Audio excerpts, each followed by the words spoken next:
Greater Hyderabad ఎన్నికల్లో polling సరళి రాజకీయ పార్టీల అంచనాల మీద చర్చిస్తున్నాం. షబీర్ అలీ గారు, తక్కువైంది. తక్కువ అంటే ఎంత అయింది? 42, 43. ఇది ఎక్కువ. లాస్ట్ 2002 నా ప్రశ్న ఏంటంటే షబీర్ అలీ గారు, ఇప్పుడే కమిషనర్ గారు చెప్పినారు.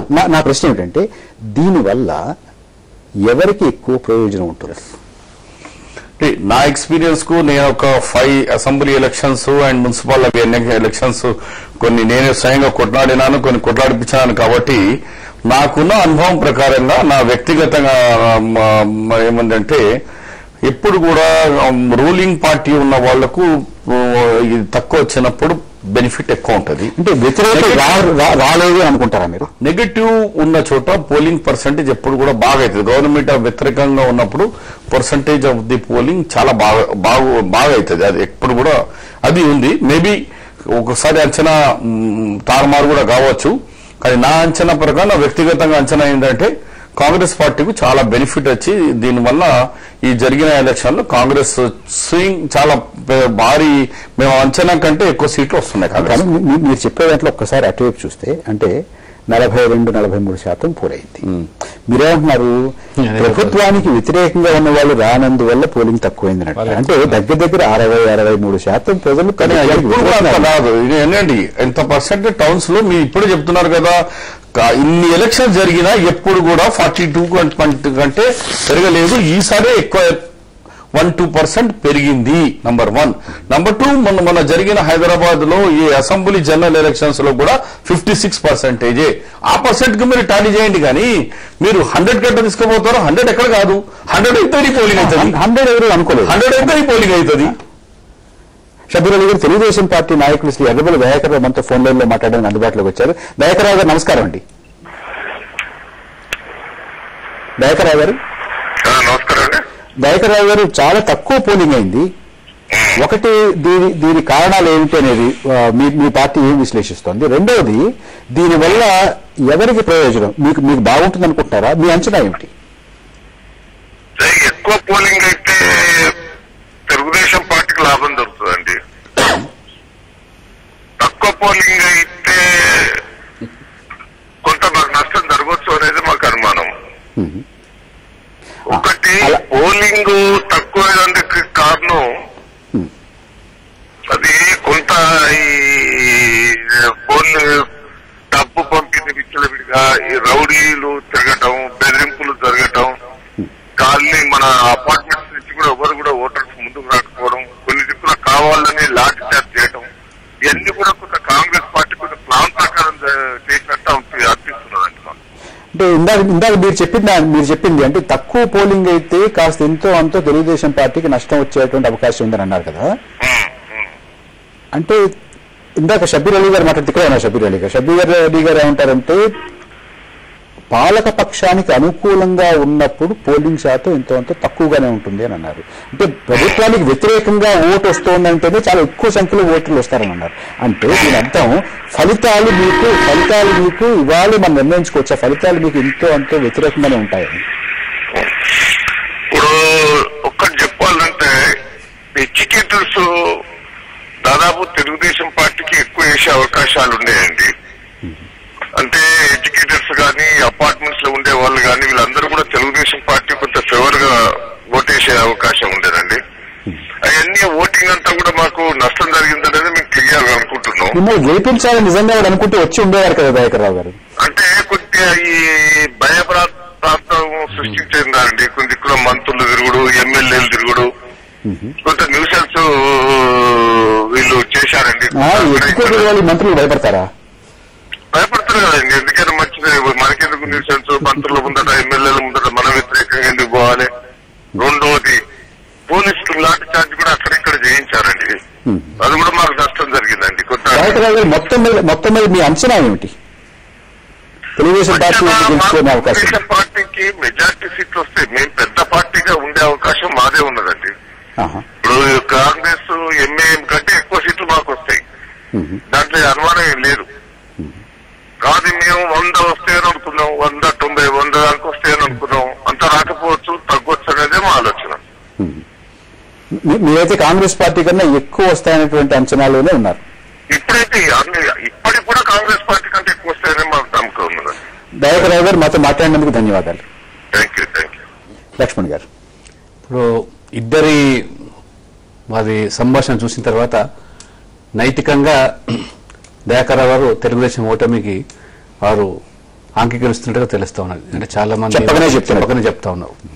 రెండవది, నేను మొదటి నుంచి కూడా చెప్తూ వస్తున్నాను, ఈ కాంగ్రెస్ వ్యతిరేక ఓట్లలో చీలిక రావడం వల్ల బై డిఫాల్ట్ కాంగ్రెస్ గెలిచి వస్తుంది. అది అసెంబ్లీ అయినా పార్లమెంట్ అయినా రేపు ఈ స్థానిక సంస్థల ఎన్నికలు.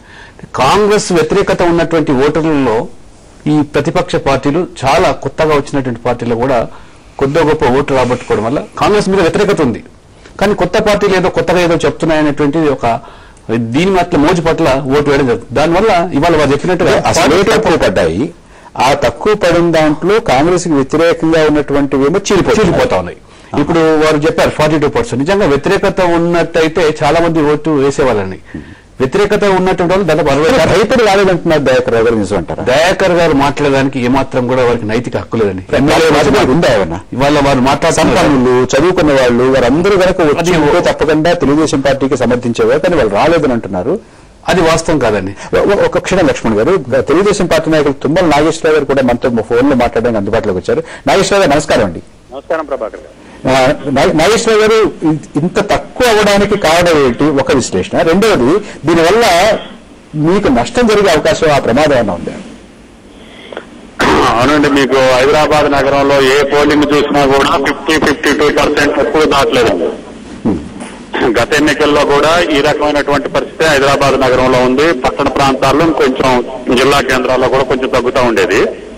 రూరల్ ప్రాంతంలో ఉన్నటువంటి ప్రజలకి రాజకీయాలు, రాజకీయ సమస్యలు, రాజకీయ విశ్వాసం, వ్యవస్థల మీద ఉన్నటువంటి నమ్మకం మనం పట్టణాల మీద లేదనుకోవాలి. లేదు, ఏది చెప్పినా ఎవరు చేసినా ఇదే పరిస్థితి అనేటటువంటి నిర్లిప్తత, ఒక నిరాసక్తత ఈ ఎన్నికల పట్ల ప్రజల్లో కనపడిందని అనుకోవాలి. దీని ప్రభావం ఫలితాల మీద, దీని ప్రభావం ఎలా ఉండే అవకాశం ఉంది ఏమంటారు? ఫలితాల మీద అవునండి, ఈ పోలింగ్ శాతం, పోలింగ్ సరళి యొక్క ప్రభావం ఎలా ఉండే అవకాశం? మీకు ఇది అనుకూలమా, వ్యతిరేకమా, ప్రతికూలమా? ఎవరికైనా సరే పోలింగ్ శాతం తగ్గినప్పుడు ఉన్నటువంటి అధికార పార్టీకి, అదేవిధంగా ఈ విశ్లేషకులు చెప్పినట్లుగా ప్రతిపక్ష పార్టీలు ఓట్లు చేరటం మూలాన సన్నగిల్లే అవకాశం ఉంది. అయినా సరే ఈ యొక్క ప్రభుత్వం మీద ఉన్నటువంటి వ్యతిరేకత, ప్రభుత్వం యొక్క నిరాసక్తత, ప్రభుత్వం యొక్క వాగ్దానాల పట్ల ప్రజలు విముఖత చెంది, విసుగు చెంది, ప్రజలు వాగ్దానాలు ఇవ్వటమే తప్ప గత 5-6 సంవత్సరాల్లో కూడా ఏ ఒక్క కార్యక్రమం చేయలేదు. లా అండ్ ఆర్డర్ లో కూడా ఈ ప్రభుత్వం వైఫల్యం చెందింది. అభివృద్ధిలో ఏమాత్రం కూడా శ్రద్ధ చూపలేదు అనేటువంటి నిరాసక్త పెద్దగా ఎత్తున కనపడిందండి. మీ అంచనా మీకు ఎన్ని వస్తాయి నాగేశ్వరరావు గారు?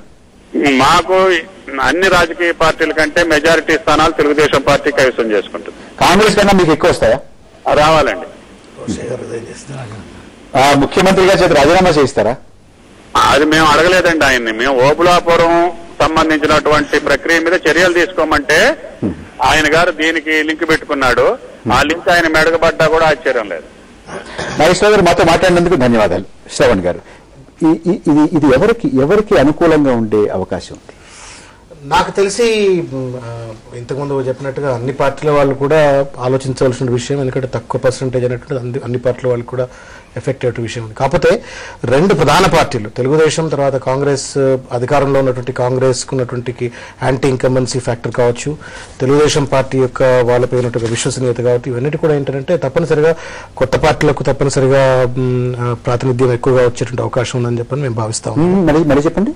కొత్తగా వచ్చినటువంటి పార్టీలు ఏదైతే ఉన్నాయి, తక్కువగా పోలింగ్ అయినందువల్ల కొత్తగా వచ్చినటువంటి పార్టీలకి ఎక్కువ సీట్లు వస్తాయంటారు. ఎక్కువ అంటే తప్పనిసరిగా వారికి కూడా ప్రాతినిధ్యం లభించేటువంటి అవకాశం ఉందని చెప్పి మేము భావిస్తాం. ఎక్కువ తక్కువ అనేటువంటి చెప్పడానికి it is too difficult to predict అండి. ఎందుకంటే ఎక్కువ శాతం ఓట్లు వచ్చినట్టయితే predictions would have been better. But ఇప్పుడు 42% లో 6-7 పార్టీలు పంచుకున్న తర్వాత తప్పనిసరిగా కొత్త పార్టీలు కూడా తప్పనిసరిగా ప్రాతినిధ్యం లభించే ఎవరికి ఎక్కువగా ప్రయోజనం ఎవరు కలుగుతుంది ఈ తక్కువ పోలింగ్ వల్ల? అంటే ఒకటి మాత్రం షబ్బీర్ అలీ గారు ఏమంటున్నారంటే, అది మన ప్రాతిపదికగా తీసుకుందాం. షబ్బీర్ అలీ గారు, దయాకర్రావు గారు కూడా అదేమంటున్నారు. అంటే పాలక పక్షానికి పెద్దగా వ్యతిరేకత లేనప్పుడు మాత్రమే పోలింగ్ శాతం ఎక్కువగా ఉండదు అని అంటారు. ఎక్కువగా ఉంటే గనక పాలక పక్షానికి వ్యతిరేకమైనటువంటి ఓటు బాగా వచ్చింది. నేను పూర్తిగా వ్యతిరేకిస్తున్నాను. ఒప్పుకోరు, అసలు తప్పదు. ఎందుకంటే ఓటు వేయని వాళ్ళంతా పాలక పక్షానికి వ్యతిరేకం అని చెప్పి నేను బ్రాండ్ వేస్తా ఉన్నాము.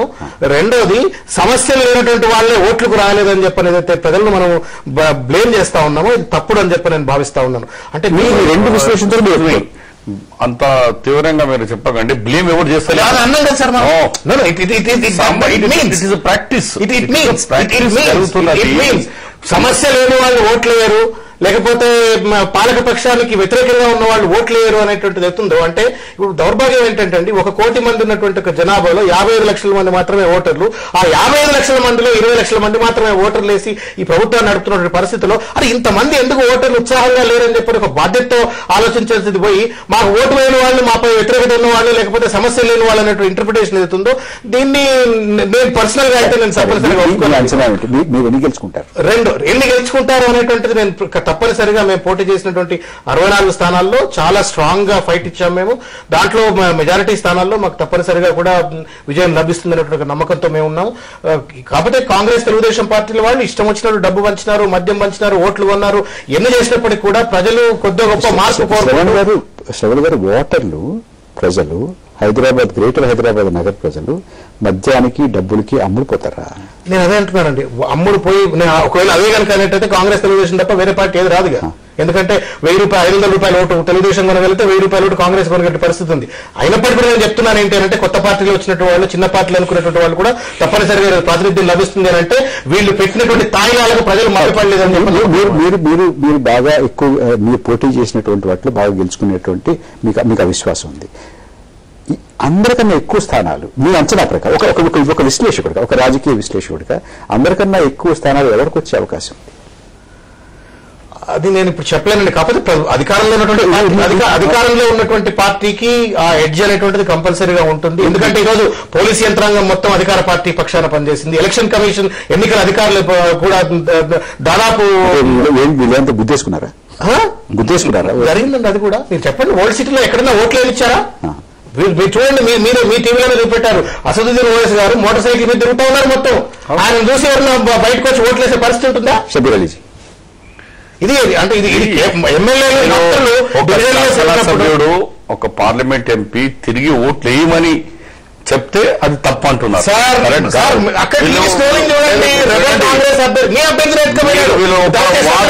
గెలవలేని వ్యక్తులు వీళ్ళు మాట్లాడితే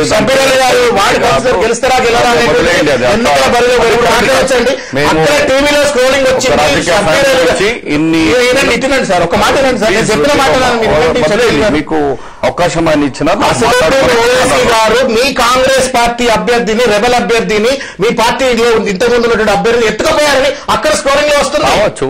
అది ఎలక్షన్. నేను ఒక ఎక్కడో జరిగిన దానికి, టీవీలో జరిగిన దానికి నాకు కామెంట్ చేయమంటే నేను చెయ్యను. కానీ ఏ ఎంపీలు కానీ లోకల్లో ఉన్న ఇప్పుడు లక్ష్మణ్ గారు ఆయన ఏరియాలో తిరుగుతారు. నేను కూడా వచ్చి నేను హైదరాబాద్ లో 5 years ఇన్ఛార్జ్ మినిస్టర్ గా చేసినాను, డెవలప్మెంట్ చేసినాను, అప్పీల్ చేసినాను. రండి హైదరాబాద్ కు ఓటు వేద్దామని అనుకున్నాం. కానీ ఇట్లా ఆరోపణలు చేసి డబ్బులకు అమ్ముడుపోయినారు, దానికి అమ్ముడుపోయినారు, దీనికి అమ్ముడుపోయినారు అంటే ఎలక్షన్ లో అనుభవం కూడా చాలా అవసరము. మీరు ఎన్ని స్థానాలు సాధించిన అవకాశం ఉంది? అంటే బీజేపీ మాకు పట్టున్నటువంటి కేంద్రాలు 149 పోటీ చేశారు. 139 పోటీ చేశాం. ఈ రోజు కూడా మాకు బలం ఉన్నటువంటి కేంద్రాల్లో, పట్టున్నటువంటి కేంద్రాల్లో మేము గతంలో ఉన్నటువంటి ఓట్ల శాతానికంటే కూడా మా శాతం పెరుగుతుంది. స్థానాలు ఎన్ని వస్తాయి? మీకు స్థానాలు ఎన్ని వస్తాయని ఇంకా పూర్తిగా మేము ఎవరికి అత్యధిక స్థానాలు వచ్చే అవకాశం ఉంది? ఏ పార్టీకి వచ్చే? ప్రతిపక్ష ఓట్లలో చీలిక కనుక రాకపోయినట్టయితే కాంగ్రెస్ బాగా నష్టపోతుందండి. ఎందుకంటే నేను ఒకటి విశ్లేషిస్తున్నదంటే మొన్న అసెంబ్లీ పార్లమెంట్ అప్పుడు ఈ కొత్త పార్టీలు లోక్సత్తా, పీఆర్పీ వైపు యూత్, మహిళలు బాగా మొగ్గు చూపారు. కానీ ఈ పరిస్థితి ఈ రోజు అది కనబడలేదు.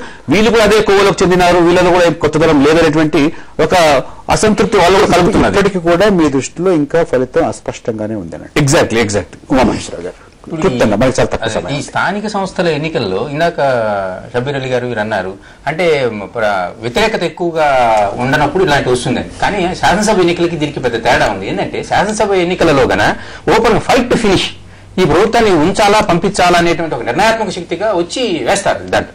ఇక్కడ స్థానిక సంస్థల ఎన్నికల్లో ఎప్పుడైనా అధికార పక్షానికి అడ్వాంటేజ్ ఉంటుంది. ఎందుకంటే ఈ ఓటర్లను ప్రభావితం చేసేటువంటి కుల సంఘాల నాయకులు, ఇట్లాంటి వాళ్ళందరూ, కాంట్రాక్టర్లు, ఇట్లాంటి వాళ్ళందరూ కూడా ఏదో ఒక పనులు ఆశించి ఉంటారు. కాబట్టి ఇప్పుడు మనం ఈ 1 సంవత్సరం తర్వాత 4 నెలల తర్వాత మనం ఇప్పుడు ఓపెన్ గా బయటకు తిరిగి దీన్ని చేసినందువల్ల మనం 4 ఏళ్ల పాటు మనకు వచ్చేటువంటి లాభాలన్నీ పోతాయనే ఉద్దేశంతో ఆ శక్తులకు వ్యతిరేకత ఉన్నప్పటికీ కూడా 4 ఏళ్ల పాటు మనం రాజీ పడాలి, మన కాంట్రాక్ట్లు ఆగిపోతాయి, మన బిల్లులు ఆగిపోతాయి, మన కుల సంఘాలకు పనులు కావనే ఉద్దేశంతో తారుమారు లోపాయికారిగా లోపల వ్యవహరిస్తారు. వాళ్ళెవరు కూడా బయటకు చేయరు. ఇదే శాసనసభ ఎన్నికల్లో ఈ ప్రభుత్వాన్ని ఉంచాలా తేల్చేయాలనే విషయంలో నిర్ణయాత్మకంగా వస్తారు. దానికి దీనికి స్థానిక సంస్థల ఎన్నికల్లో ఎప్పుడు కూడా అధికార పక్షానికి అడ్వాంటేజ్. ఎందుకంటే ఎవరైతే ఆ ప్రాంతాల్లో నిర్ణయాత్మక శక్తిగా ఉంటారో వాళ్ళని పిలిచి బేరసారాలు చేసే అవకాశం ఉంది, రాయితీలు ఇచ్చే అవకాశం ఉంది, ఇట్లాంటివన్నీ ఉన్నాయి. అందువల్ల వాళ్ళు ఏం చేస్తారంటే నిన్న అసెంబ్లీ ఎన్నికలప్పుడు వచ్చి దగ్గరుండి వేయించిన వాళ్ళు కూడా ఇప్పుడు మీరు తెలుసు కదా, మీరు బాగా ఎట్లా వేయాలంటే అట్లా వేయండి అంటారు. అంటే పాలకపక్షాల నాయకుల దగ్గర వీళ్ళు ప్రాపకం పొందడం కోసం. డాక్టర్ లక్ష్మణ్ గారు, ఉమామహేశ్వరరావు గారు, డాక్టర్ శ్రవణ్ గారు, షబీర్ అలీ గారు